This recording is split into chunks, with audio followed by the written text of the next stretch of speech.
Bapak, Ibu, Saudara yang dikasihi oleh Tuhan, salam sejahtera dalam Tuhan Yesus Kristus. Mari kita merenungkan firman Tuhan dari Injil Lukas, pasal 5 ayat 1-11. Saya akan membacakan untuk kita sekalian. Demikian firman Tuhan. Pada suatu kali, Yesus berdiri di pantai Danau Genesaret. Sedang orang banyak mengerumuni dia, hendak mendengarkan firman Allah.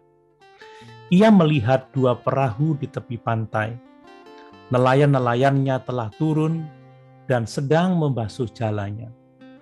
Ia naik ke dalam salah satu perahu itu, yaitu perahu Simon, dan menyuruh dia supaya menolakkan perahunya sedikit jauh dari pantai.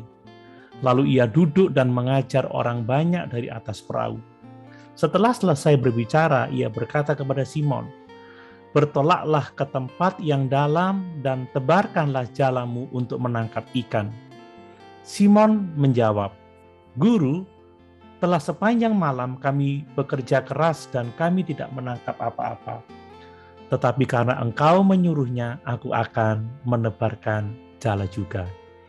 Dan setelah mereka melakukannya, mereka menangkap sejumlah besar ikan sehingga jala mereka mulai koyak.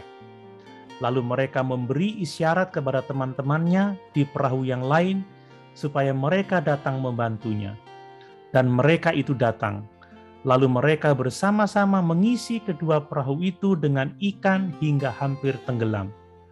Ketika Simon Petrus melihat hal itu, ia pun tersungkur di depan Yesus dan berkata, "Tuhan, pergilah daripadaku karena aku ini seorang berdosa." Sebab ia dan semua orang yang bersama-sama dengan dia takjub oleh karena banyaknya ikan yang mereka tangkap. Demikian juga Yakobus dan Yohanes, anak-anak Zebedeus, yang menjadi teman Simon.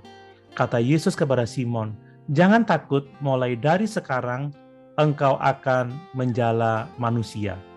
Dan sesudah mereka menghela perahu-perahunya ke darat, mereka pun meninggalkan segala sesuatu lalu mengikut Yesus. Bapak, Ibu, Saudara yang dikasihi oleh Tuhan, misi utama Tuhan Yesus adalah menjadikan semua bangsa murid-Nya. Hal ini jelas dalam amanat agungnya.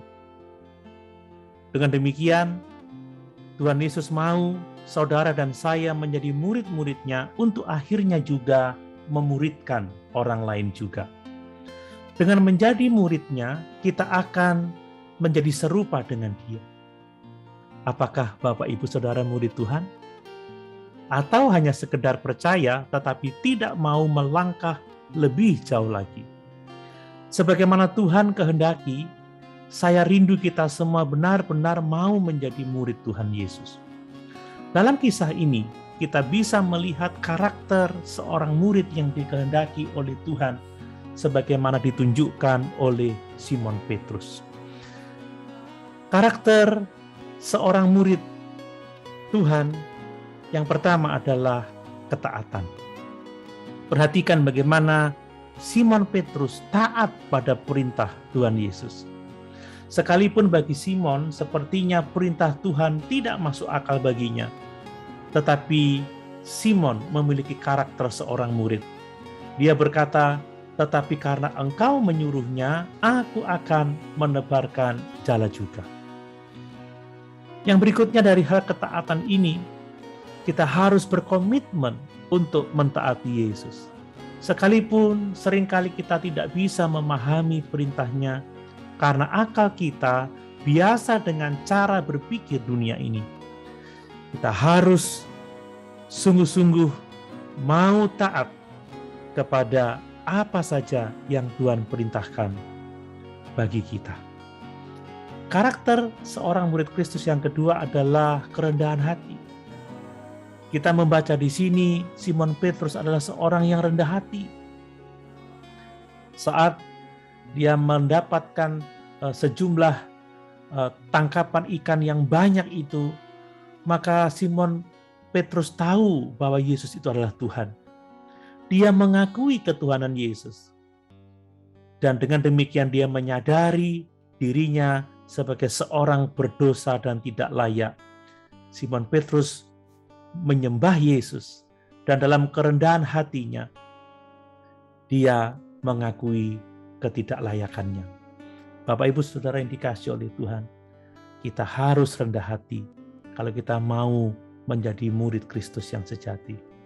Kita harus mengakui ketuhanan Yesus dengan taat kepada perintah-perintahnya, dan kita harus sujud menyembah kepadanya.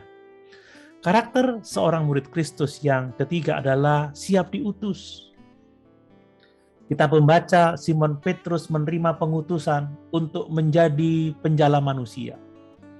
Dan Simon merespon Tuhan dengan siap dan melakukan pengutusan Tuhan itu. Sebagai orang percaya, kalau kita mau sungguh-sungguh mau menjadi murid Tuhan, kita juga harus siap diutus, yaitu menjadi saksi bagi Kristus. Karakter seorang murid yang keempat adalah berani membayar harga. Kita membaca bagaimana Simon Petrus meninggalkan segala sesuatu untuk menjadi murid Yesus. Demikian juga kita harus membayar harga untuk menjadi murid Yesus.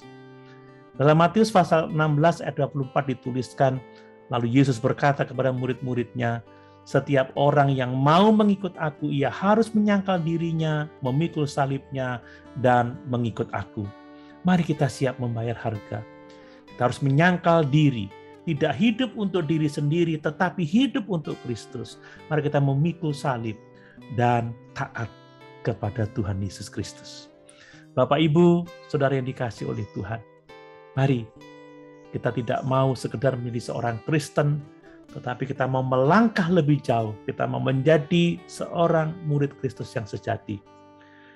Kita mau menjadi seorang murid yang taat, yang rendah hati, yang siap diutus, dan berani membayar harga. Haleluya.